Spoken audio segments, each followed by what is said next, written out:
in that email, they would post me one question, please, because if not, the column would go on for pages. So it's one question per animal.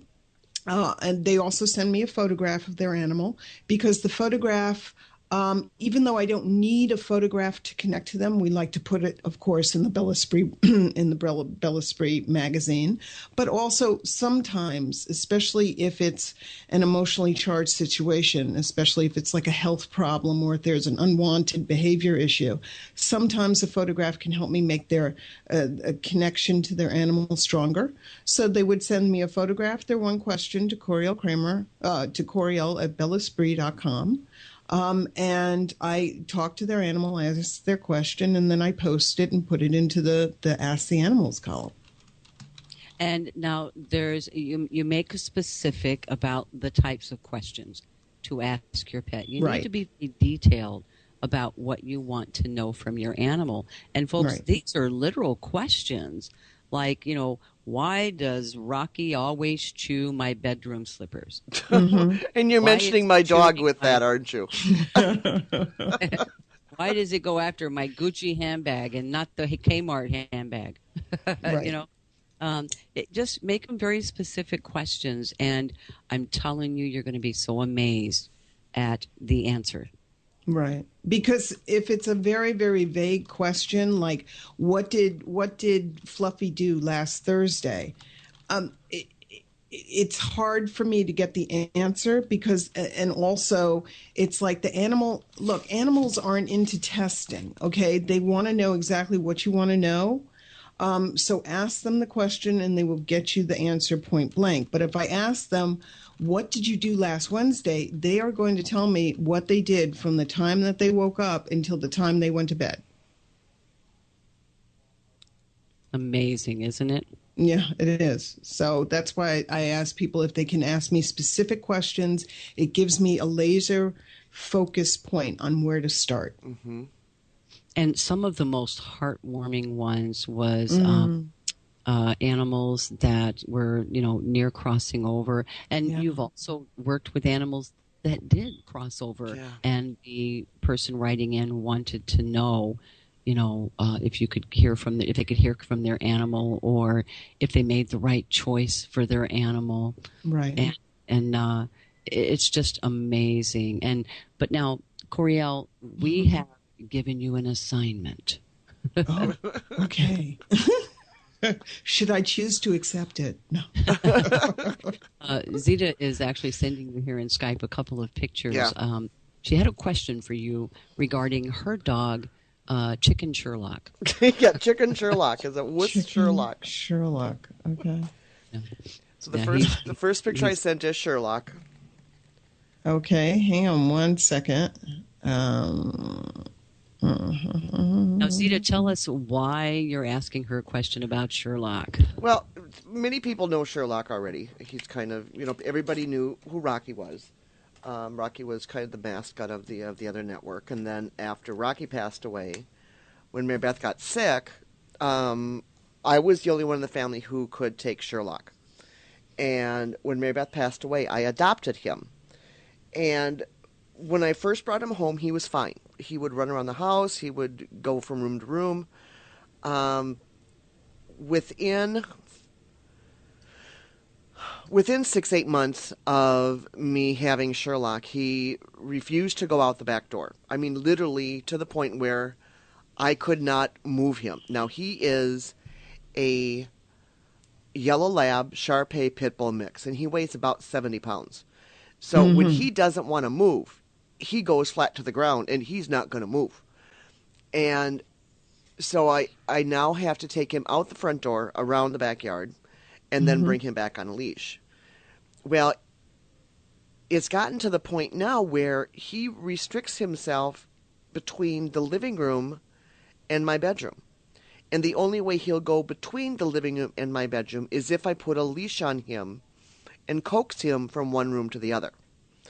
If I leave in the morning and he's in my room on the bed, that's where he stays the whole day.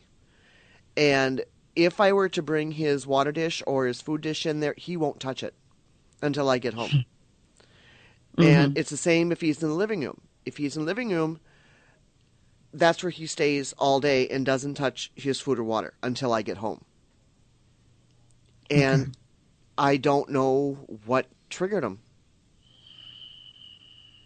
It's the most bizarre thing. Okay. Now this started happening how long ago?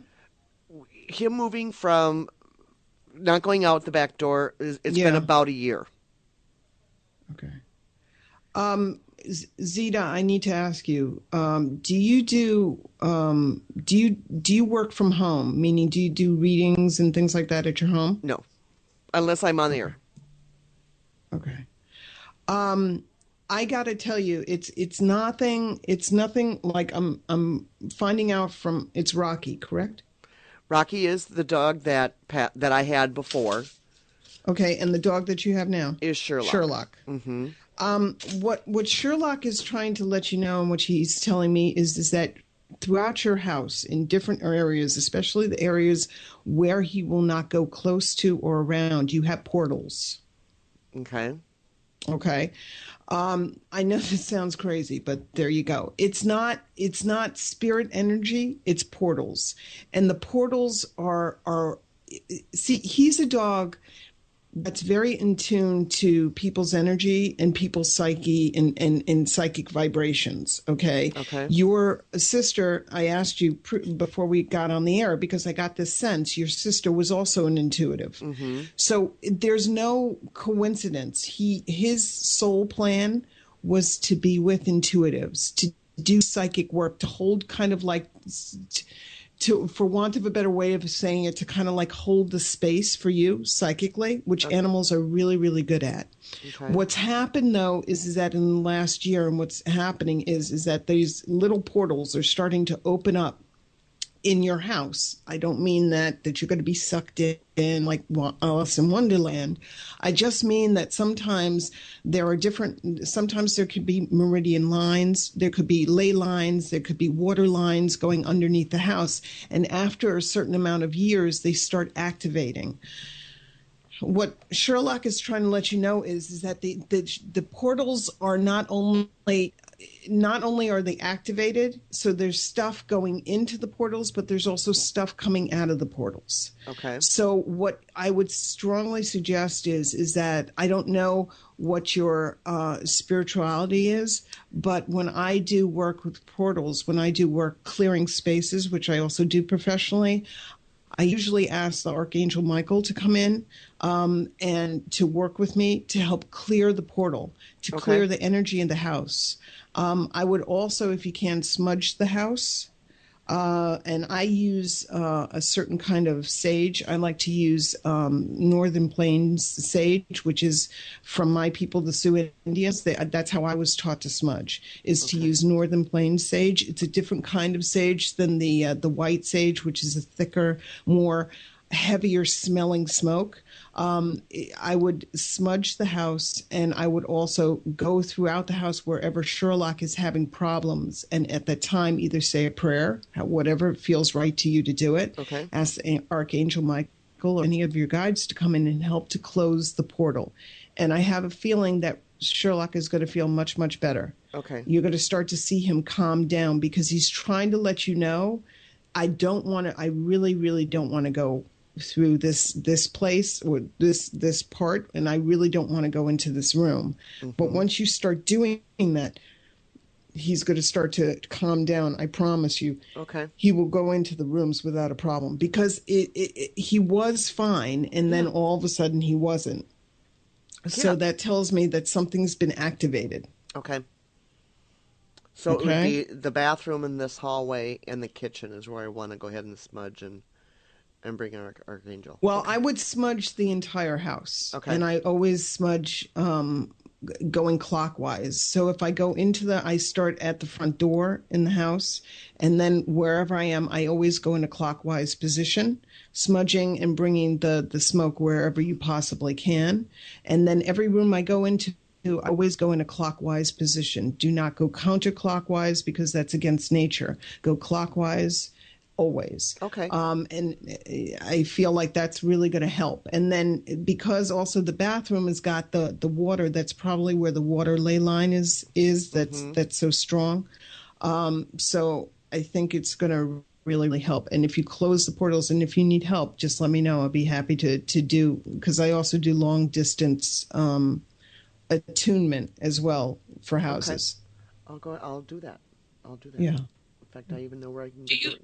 Do you think possibly that, I've been telling Zita for a while that she needed to start using her intuitive abilities, and just 2 months ago, Zita, you started taking part in the psychic development course. Mm-hmm.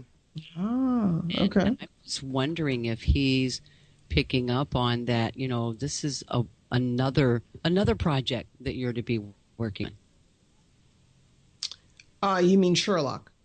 I mean, for Zita, I think that she's opening more and more intuitively, and I think Sherlock is picking up on that, and that her energies are heightening. Her frequency is heightening, and I think that, Sherlock is picking up on that. I think absolutely, because what it is that a great example is when I do a beginning animal communication class. Okay, I have the people in there, and sometimes they bring their animals, sometimes they don't. But usually I let people know that when they go home that night, their animal is going to let them know that you open the door. When you start doing psychic work, I don't care if it's animal communication, crystal work, Reiki, whatever. When you really start doing intuitive work, what starts happening is you start opening doors in your life vibrationally, in your essence, in your auric field. And the spirits know this, the universe knows this, and they start just bringing you more and more stuff, because your third eye, and your eyes are being open to it more. They're seeing, well, now she's ready. So now we're going to start to show her more and more and more and more. And what starts happening is also vibrationally, your vibrations start going at a much higher level. Okay, so when you start taking classes like psychic awareness classes, which are great to do, and I suggest it for anybody who wants to do it, you should just start to be aware that with that, you need to start kind of like cleaning up your vibration in your home psychically, and you got to start to be aware of the fact that, the energies in the places that you are is going to be changing, because it's not just them being attracted to you, you're vibrating at a higher level. You're like a higher tuning fork. So that's why it's important to start clearing your spaces more, as much as you possibly can, because your animals also know this. They feel it. Okay. And they're waiting for you to start going at a higher vibrational level so that they can start really going with you. And they're right there with you. So whatever you can do to kind of like, ease yourself into it would be a really, really good idea. Smudging's one of them. Okay. I'll go ahead and put a list together. Interesting. Okay, we need to go ahead and take a break. Let's go ahead and take a break, and when we come back, we'll talk some more about all this stuff that's going on. Okay, don't go away. You're listening to The Broader View on the Hazy Radio Network. We'll be right back.